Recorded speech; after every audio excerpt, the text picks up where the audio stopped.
말씀은 시편 61편입니다. 구약성경 845면 시편 61편입니다. 1절부터 8절까지 말씀입니다. 이 시편 61편 1절부터 8절까지를 한 목소리로 봉독하시겠습니다. 하나님이여 나의 부르짖음을 들으시며 내 기도에 유의하소서. 내 마음이 약해질 때에 땅끝에서부터 주께 부르짖으오리니 나보다 높은 바위에 나를 인도하소서. 주는 나의 피난처시요 원수를 피하는 견고한 망대이심이니이다. 내가 영원히 주의 장막에 머물며 내가 주의 날개 아래로 피하리이다.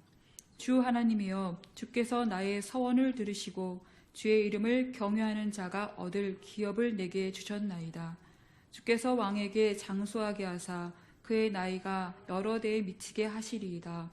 그가 영원히 하나님 앞에서 거주하리니 인자와 진리를 예비하사 그를 보호하소서. 그리하시면 내가 주의 이름을 영원히 찬양하며 매일 나의 서원을 이행하리이다. 아멘. 우리는 자주 내 스타일에 많은 것을 맞추려는 경향이 있습니다. 그래서 흔히들 하는 말에서 나는 이 교회 스타일이 좋아, 나는 이 목사님 스타일이 좋다고 하곤 합니다. 어느 목사님이 미국 집회 갔을 때에 한 교민이 다가와서는 나는 목사님 같은 스타일이 좋아요 라고 했다고 합니다. 듣기 싫은 말은 아니었지만 숙소로 돌아와서 주님이 주시는 마음은 그거 좋은 말 아니라고 하셨다 합니다. 나중에 들어보니 자기 주장만 하다가 교인들과 관계가 깨진 상태로 잠시 머물렀던 자신에게 그런 말을 한 것 같다 하셨습니다. 우리는 때로는 기도에서도 자신의 스타일을 찾는 경우가 있곤 합니다. 나는 밖으로 소리내어서 기도해야 기도하는 것 같으니 난 통성기도 스타일인 것 같아. 나는 조용히 묵상하듯 기도하는 것이 좋으니까 그럼 나는 침묵기도 스타일인가 봐. 그런데 성경에서는 이 기도하는 다양한 모습이 있긴 하지만 그걸 스타일로 말하지는 않습니다. 기도에는 기도자가 하나님을 의지하고 기도를 받으시는 대상, 하나님이 분명하면 됩니다. 철저히 배신을 당했고 눈앞은 캄캄하고 상황은 내리막을 치달아 바닥을 치고 있는 상황이고 너무도 힘들고 답답하고 처량하고 분개하여 하나님을 찾지 않고는 견딜 수 없는 사람은 어떤 스타일을 떠나서 그저 부르짖고 부르짖을 수밖에 없습니다. 오늘 시편이 그런 기도입니다. 많은 학자들은 이 시는 다윗이 압살롬의 반역을 피해서 요단 동편 땅으로 피난하여 지은 시로 추정합니다. 남도 아니고 자기 아들에게서 반역을 당한 다윗의 심정은 슬픔에 슬픔이 더하였고 탄식이 너무도 깊어서 탄식의 골짜기에 깊이 빠져 소생이 어려워 보일 지경입니다. 사무엘하 15장 30절에는 쫓겨가는 다윗의 모습이 그대로 묘사되어 있습니다. 다윗이 감람산 길로 올라갈 때에 그의 머리를 그가 가리고 맨발로 울며 가고 그와 함께 가는 모든 백성들도 각각 자기의 머리를 가리고 울며 올라가니라. 한 나라의 머리였던 왕이 이젠 그 머리를 들 수 없는 처참한 신세가 되었습니다. 그래서 1절을 보시면 오늘 다윗은 처음부터 부르짖음이 큽니다. 하나님이여 나의 부르짖음을 들으시며 내 기도에 유의하소서. 나의 기도를 들으실 분은 오직 하나님이셔야 한다고 시작부터 하나님을 찾습니다. 그런데 1절 끝에 보시면 내 기도에 유의하소서라고 합니다. 유의하다는 말은 히브리어로 카사브라고 하는데 귀를 곤두세우다, 귀 기울이고 경청하다 그런 의미입니다. 그만큼 자신의 부르짖는 기도를 그냥 간과하지 마시고 귀를 잘 기울여서 꼭 들어주시기를 간구하는 그런 간절함이 더욱 강조된 표현이라고 할 수 있습니다. 2절을 보시면 내 마음이 약해질 때에 다윗은 마음이 너무도 약해져 있습니다. 여기에서 약해졌다는 말은 히브리어로 야타프라고 해서 수의를 입히다, 쇠약해지다 이런 의미입니다. 마음이 죽을 지경이라는 말입니다. 위에서도 말씀드렸지만 신 하나 다른 누가 아니라 자기 아들이, 그것도 그렇게 예뻐했던 아들이 자기를 배신했으니 그 충격은 이루 말할 수 없을 것이고 평생 잊지 못할 기억의 맺힘이 되었기 때문입니다. 그래서 그는 자신의 처지가 어느 정도인지를 표현합니다. 땅 끝에서부터 주께 부르짖으오리니 나보다 높은 바위에 나를 인도하소서. 나는 땅 끝에 있다는 것입니다. 땅 끝은 더 이상 몸을 피할 데가 없는 도망의 끝입니다. 장소적인 의미로도 그렇고 절망적인 상태로도 그렇습니다. 엘리야가 그랬습니다. 갈멜산에서의 바알 제사장들과 대결해서 불로응답하신 하나님이 이기심으로 바알 제사장들을 모두 잡아 기손 시내에서 처단할 만큼 엘리야는 사실 두려울 것이 하나 없어 보였습니다. 그러나 이 일로 인해서 자신을 죽이겠다고 하는 이세벨이 두려워서 도망간 땅 끝이 브엘세바 근처인 로뎀나무 아래였습니다. 그때 엘리야의 부르짖음은 이렇습니다. 열왕기상 19장 4절입니다. 자기가 죽기를 원하며 이르되 여호와여 넉넉하오니 지금 내 생명을 거두시옵소서. 나는 내 조상들보다 낫지 못합니다. 한마디로 더 이상 못하겠어요. 그냥 죽고 싶습니다. 그냥 죽여주십시오. 이게 그의 부르짖음이었습니다. 그러나 하나님은 천사를 통해서 쓰러져 잠든 그에게 떡과 물 한 병을 주시면서 그의 완전히 나약해진 마음과 무너진 육체를 일으켜 세워 주셨습니다. 땅끝은 죽음을 생각하는 곳, 그리고 그저 죽고 싶은 곳입니다. 그러나 오늘 시편을 보시면 다윗도 마음이 약해질 대로 약해지고 땅끝에 서버린 상태지만 다윗은 하나님께 부르짖는데 이렇게 부르짖습니다. 나보다 높은 바위에 나를 인도하소서. 우리가 배울 다윗의 모습이 바로 이것이죠. 죽고 싶은 지경에서도 다윗은 하나님을 찾습니다. 하나님의 도움을 구하는 것입니다. 나보다 높은 바위, 내 생각을 뛰어넘는 피난처. 다윗은 그곳이 하나님이 공급해 주시는 그 어떤 것을 넘어서 바로 그냥 하나님이라고 말하고 있는 것입니다. 그래서 다윗은 이렇게 기도합니다. 3절입니다. 주는 나의 피난처시요 원수를 피하는 견고한 망대이심이니이다. 주님은 나의 피난처십니다. 원수를 피할 수 있는 견고한 망대이십니다. 주님이 피난처가 되시기만 하면 거기는 원수의 공격이 전혀 없는 곳이며 공격할 수도 없는 곳입니다. 아니, 도리어 원수를 공격할 수 있는 곳입니다. 인생의 역전이 일어나는 곳입니다. 인생의 역전이 필요하다면 주님께 피하시기 바랍니다. 완전히 무너진 마음이 강하게 회복됩니다. 내가 있는 곳이 땅끝인 줄 알았는데 주님 손 아니었음을 깨닫게 되는 것입니다. 그곳이 바로 피난처 되시는 주님 품이라는 말입니다. 그래서 다윗은 이제 내가 어디에 있어야 하는가도 깨닫습니다. 4절입니다. 내가 영원히 주의 장막에 머물며 내가 주의 날개 아래로 피하리이다. 주의 장막은 잠시 머물 은신처가 아니라 영원히 거주할 곳임을 찬양하고 있습니다. 이것을 알았던 다윗은 시편 23편 6절에서 이렇게 고백합니다. 내 평생의 선하심과 인자하심이 반드시 나를 따르리니 내가 여호와의 집에 영원히 살리로다. 왜냐하면 시편 23편 1절에서 여호와가 나의 목자가 되심으로 내게 부족함이 없음을 알았기 때문입니다. 그래서 나는 사망의 음침한 골짜기도 상관없다. 여호와가 나의 목자가 되시기만 하면 거긴 잠깐 있을 곳일 뿐 내가 평생 머물 곳, 내가 영원히 거할 곳은 여호와의 집이기 때문이다. 그래서 지금 있는 이 땅끝도 주님이 피난처가 되시기만 하면 그 잠깐 피난하는 곳 역시 괜찮다라는 것입니다. 절망의 땅끝에서 평생 거할 안식처로 옮겨진 다윗은 이제 서원 기도를 결심합니다. 5절입니다. 주 하나님이여 주께서 나의 서원을 들으시고 주의 이름을 경외하는 자가 얻을 기업을 내게 주셨나이다. 서원은 기도하는 자가 하나님께 내가 이것을 행하겠습니다 하고 하나님과 약속하는 것입니다. 그래서 기도에 간구와 약속이 함께 있습니다. 창세기 28장은 야곱의 서원이 나오는 본문입니다. 야곱은 형 에사를 피해서 도망가던 그런 베델에서 하나님이 여기 계심을 깨닫고 아침에 일어나 서원 기도를 합니다. 간구와 약속을 동시에 하고 있습니다. 창세기 28장 20절입니다. 하나님이 나와 함께 계셔서 내가 가는 이 길에서 나를 지키시고 먹을 떡과 입을 옷을 주시어 내가 평안히 아버지 집으로 돌아가게 하시오면 간구입니다. 여호와께서 나의 하나님이 되실 것이요 내가 기둥으로 세운 이 돌이 하나님의 집이 될 것이며 하나님께서 내게 주신 모든 것에서 10분의 1을 내가 반드시 하나님께 드리겠나이다. 간구와 약속을 동시에 하고 있습니다.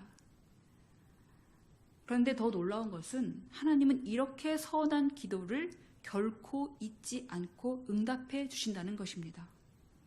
야곱이 삼촌 밧다마람에서 이제 고향으로 돌아올 때에 에서가 400명 되는 군대를 거느리고 대적하러 나옵니다. 그때에도 하나님은 에서의 마음을 돌이키셔서 야곱을 치는 일을 막으셨고 결국 야곱을 무사히 돌아오게 하셨습니다. 이제 야곱만 자기가 약속한 것을 지키면 됩니다. 사무엘상 1장에는 한나의 서원 기도가 나타나 있습니다. 사무엘상 1장 10절 11절입니다. 한나가 마음이 괴로워서 여호와께 기도하고 통곡하며 서원하여 이르되 만군의 여호와여 만일 주의 여종의 고통을 돌보시고 나를 기억하사 주의 여종을 잊지 아니하시고 주의 여종에게 아들을 주시면 간구죠. 내가 그의 평생에 그를 여호와께 드리고 삭도를 그의 머리에 대지 아니하겠나이다. 약속입니다. 이 기도에도 하나님은 선하게 응답하셔서 아들 사무엘을 주셨고 한나는 이에 대한 기도 응답으로 사무엘을 평생 여호와께 드리게 됩니다. 이렇게 서원 기도가 기도자의 간절한 상황에서 시작됨을 알 수가 있습니다. 그만큼 하나님 앞에 간절하다 보니 이렇게 해주시면 이렇게 하겠습니다. 약속을 함께 간구하며 드릴 수밖에 없는 것입니다. 그런데 많은 기도자들이 간구는 드리고 약속은 잊어버리는 경우를 많이 보게 됩니다. 마치 하나님께 받을 건 받고 드릴 건 드리지 않는 그런 모습으로 기도한다는 것입니다. 그러나 서원은 이 다급하고 절박한 심정을 아시는 하나님 앞에 나와 나의 상황을 드리면서 결국 하나님과 관계가 깊어지는 이 시간이 매우 중요하다는 것입니다. 그러면서 약속대로 하나님이 응답하시는 것을 하나하나 보는 그런 기쁨까지 함께 얻게 되는 것입니다.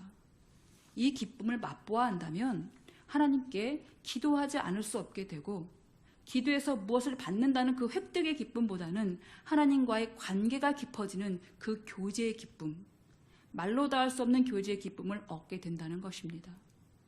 아무리 우리가 좋은 음식을 먹는다 해도 가족이 서로의 마음을 나누지 못하는 식탁이라면 그보다 더 쓴 음식은 없을 것입니다. 그렇듯이 하나님과의 깊은 교제는 현재의 상황, 그리고 그 다음의 상황, 그리고 살아가는 이유까지 발견하고 참 소망과 참 기쁨을 얻게 되는 그러한 관계입니다. 그래서 잠깐의 어려움도 견뎌내면서 이 또한 지나갈 것이다 라고 하면서 그것을 넘어갈 수 있게 되는 것입니다. 하나님과의 교제가 깊어지면 하나님과의 약속을 더욱더 붙들게 됩니다. 왜냐하면 하나님은 반드시 약속을 지키시는 분이시기 때문입니다. 그래서 다윗은 하나님께서 나단 선지자를 통해서 자신에게 해주신 약속을 다시 한번 상기합니다. 사무엘하 7장 11절에서 13절은 이런 약속을 하셨습니다. 내가 너를 모든 원수에게서 벗어나 편히 쉬게 하리라. 여호와가 또 내게 이르노니 여호와가 너를 위하여 집을 짓고 내 수한이 차서 내 조상들과 함께 누울 때에 내가 내 몸에서 날 내 씨를 내 뒤에 세워 그의 나라를 견고하게 하리라. 그는 내 이름을 위하여 집을 건축할 것이요 나는 그의 나라 왕위를 영원히 견고하게 하리라. 바로 이 약속에 힘입어 다윗은 오늘 6절과 7절처럼 기도하는 것입니다. 6절입니다. 주께서 왕에게 장수하게 하사 그의 나이가 여러 대에 미치게 하시리이다. 7절입니다. 그가 영원히 하나님 앞에서 거주하리니 인자와 진리를 예비하사 그를 보호하소서. 특별히 이 구절에서는 여기서 왕은 메시아적 성격을 띠고 있습니다. 그래서 그리스도의 예표라고 할 수 있습니다. 하나님 마음에 합했던 다윗 왕이라 해도 하나님 앞에서는 한평생 누릴 정도였습니다. 영원함은 아니었습니다.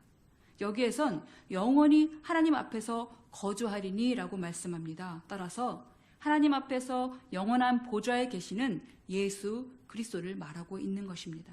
그리고 인자와 진리를 예비하사, 이 역시 인자, 헤세드, 진리, 에메트, 이것도 예수 그리스도를 상징하고 있습니다.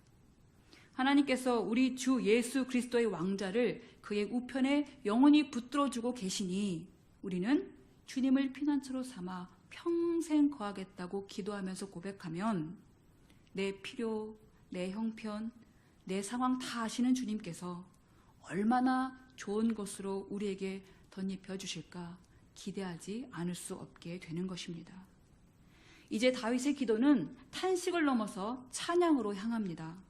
그리고 이렇게 해주시면 이렇게 하겠습니다 하는 소원을 반드시 하나님을 응답하시는 분임을 알고 이렇게 해주시면 뺍니다. 생략합니다. 그리고 주님께 맡겨버리는 것입니다.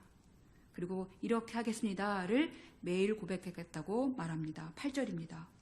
그리하시면 내가 주의 이름을 영원히 찬양하며 매일 나의 서원을 이행하리이다. 우리는 성도로서 기도가 무엇인지 알고 기도를 열심히 하면서 살아갑니다. 그러나 오늘 우리가 이 말씀을 통해서 한 가지 더 알아야 할 것은 이제 우리의 기도가 더 깊어질 필요가 있다는 것입니다.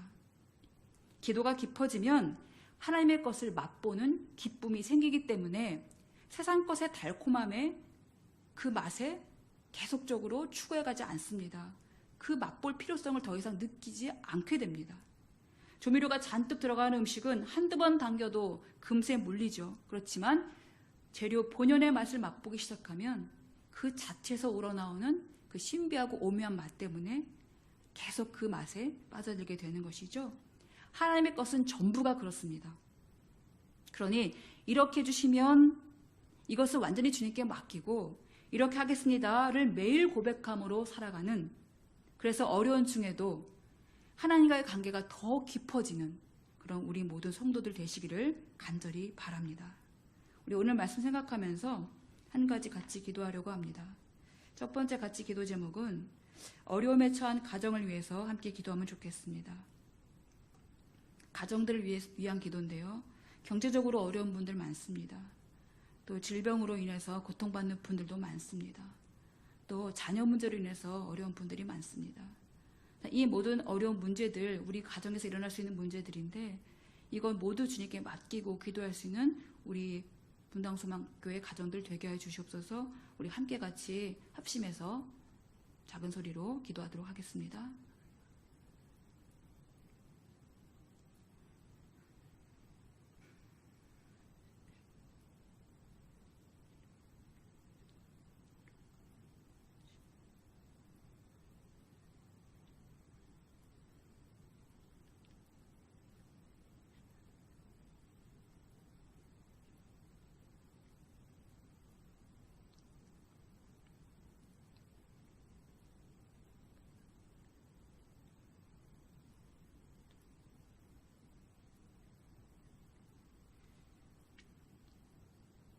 우리 두 번째로 같이 기도할 것은 우리 가정에 특별히 또는 이 사회의 영적인 문제를 놓고 같이 기도하면 좋겠습니다. 영적인 문제는 하나님이 영이시기 때문에 기도하는 자만 알 수 있습니다. 우리가 가정의 문제들 같은 경우에도 모든 것들이 다 어둠이 우리 가정을 계속 넘보기 때문에 벌어지는 일들이 많습니다. 우리가 하나님 아버지 앞에서 정말 기도함으로 굳건히 서 있다면 그러면 그런 것들을 보게 되고 그리고 기도하지 않을 수 없게 됩니다.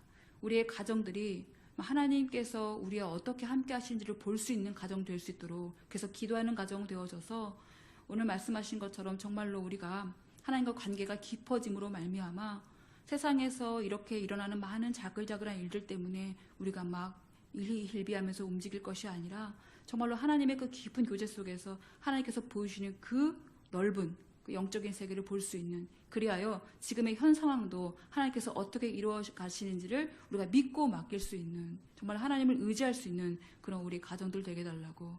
또 이 사회가 어둠이 가장 큽니다. 하나님께서 이 나라를 다 보고 계시는데 정말 하나님의 영이 승리하고 하나님께서 기도하는 자를 통해서 그 모든 일들을 이루어 가실 수 있도록. 그래서 두 가지, 하나는 우리 가정인 영적인 문제와 또 우리 사회의 영적인 문제를 놓고, 하나님, 우리가 기도하는 자가 되어져서 우리의 기도가 그 어둠을 물러내고 하나님이 승리하는 것을 볼 수 있는 시간들 되게 하여 주시옵소서. 영적인 열매 맛보게 하여 주시옵소서. 함께 같이 기도하시겠습니다.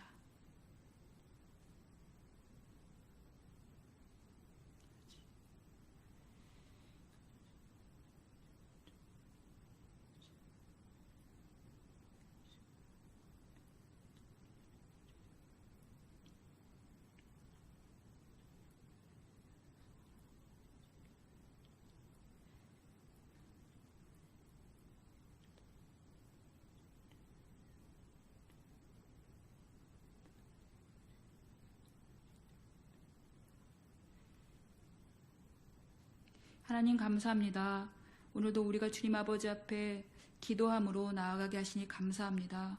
말씀을 듣고 기도함으로 말씀에 의지하여 기도할 수 있게 하심도 감사드립니다. 특별히 하나님 아버지, 이제는 우리가 그냥 기도하지 않게 도와주시고 하나님과 깊은 교제 안에 들어가는 기도가 되게 도와주시옵소서.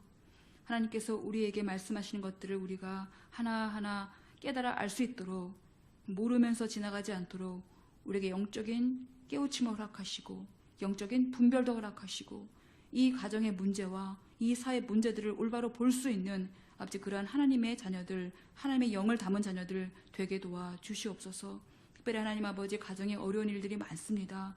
그 많은 문제들, 산적한 문제들을 놓고 어떡하나라고 낙심해 있는 많은 영혼들에게 하나님 아버지, 우리가 참 소망을 가지고 기도하는 중보자가 되게 도와주옵시고, 하나님을 정말 만날 수 있는 길을 아버지 좀 알려주게 도와주옵시고, 하나님 만났을 때 그 짐들이 다 벗어지고 얼마나 기쁘고 얼마나 행복하고 얼마나 안전한지를 주님 안에서 맛볼 수 있는 그런 모든 가정들 되게 인도하여 주시옵소서.